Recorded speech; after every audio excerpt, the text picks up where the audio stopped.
Message pour les parents. Oza maman moi na mon comme il mis ça tout 4 5 6 7.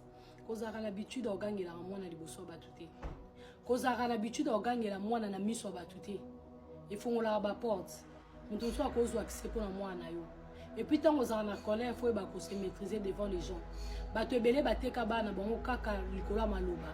Tant ozo gangela mwana pour moi na sali comportement mo très bizarre bani ko gangela mwana et puis alobi makamso ko loba te bato mitema mabe bazaka wana bazu maloba. To tant ozo gangela mwana trop devant les gens.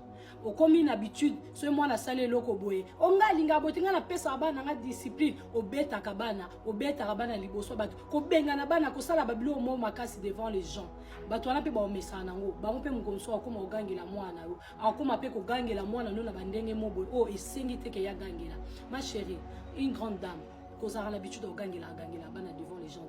Et puis mutu soka lobi maloba moko boya bien te devant moi na yo. Il faut osala mbala mo na maloba liboso ya mwana okoloba kete koloba ne bongo te.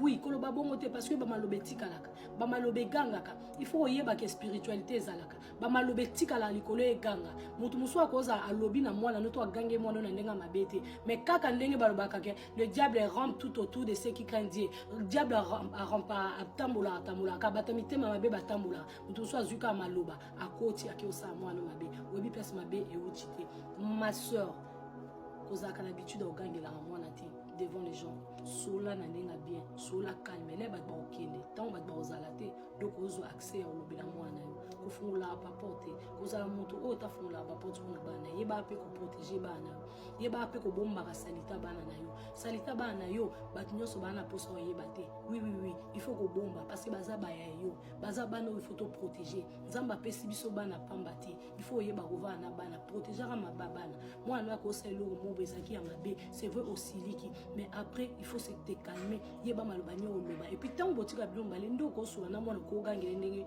olingi pour bozabino mibale OK protège tes enfants voilà.